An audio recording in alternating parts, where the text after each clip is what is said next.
આદિવાસી સમાજની જળ જમીન અને જંગલના મામલે ધારાસભ્ય ચૈતર વસાવા અનેક વખત ભારતીય જનતા પાર્ટી પર પણ વરસતા હોય છે અને ભાજપના આદિવાસી સાંસદ મંત્રી અને ધારાસભ્યો પર પણ વરસતા હોય છે અને હવે ભાજપના ધારાસભ્ય મૌન તોડ્યું છે અને ચૈતર વસાવાને જડબાતોડ જવાબ આપ્યો છે।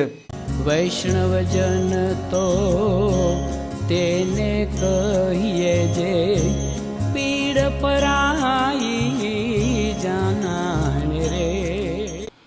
નમસ્કાર, આપ જોઈ રહ્યા છો નવજીવન ન્યૂઝ અને હું છું આપની સાથે તોફિક ગાંચી। ડેડિયાપાડાના ધારાસભ્ય ચૈતર વસાવા છે, તેમના દિવસો અત્યારે વધારે સારા ચાલી રહ્યા છે અને તેનું કારણ છે કે નર્મદામાં જે પ્રકારે આમ આદમી પાર્ટી છે તેમણે પ્રભાવ બનાવ્યો અને જિલ્લા પંચાયત અને તાલુકા પંચાયત કબજે કરી, તે કારણસર ચૈતર વસાવા છે તેમનું આદિવાસી વિસ્તારમાં કદ અને પ્રભુત્વ વધ્યું છે, તે સ્પષ્ટ અત્યારે દેખાઈ રહ્યું છે। અને ચૈતર વસાવા અવારનવાર તેમના ભાષણોમાં આદિવાસી ધારાસભ્ય, સાંસદ અને મંત્રીઓ છે તેમને આડે હાથ લેતા કહેતા હોય છે કે આદિવાસી સમાજને અન્યાય થઈ રહ્યો છે, આદિવાસીના જળ જમીન અને જંગલના મામલે સરકારની જે નીતિઓ છે તે નીતિઓ ભેદભાવવાળી છે અને આદિવાસી વિસ્તારમાં જે ગ્રાન્ટ સરકાર ફાળવે છે તે ગ્રાન્ટ પણ વણ વપરાયેલી રહે છે, તે કારણસર આદિવાસી લોકોનો યોગ્ય રીતે વિકાસ નથી થતો અને ભાજપના ધારાસભ્ય હોય, સાંસદ હોય કે મંત્રી હોય તે મૌન રહે છે તેમ કહી તે અનેક વખત આ ધારાસભ્ય આદિવાસી છે તેમના પર વરસતા હોય છે। અને હવે ભારતીય જનતા પાર્ટીના ધારાસભ્ય લીમખેડાના શૈલેષ ભાંભોર છે તેમણે ચૈતર વસાવા છે તેમને જડબાતોડ જવાબ આપ્યો છે। ચૈતર વસાવાને કે એટલે લડાઈ કરવા કે વિકાસના કામો કરવા માટે બોલાવે।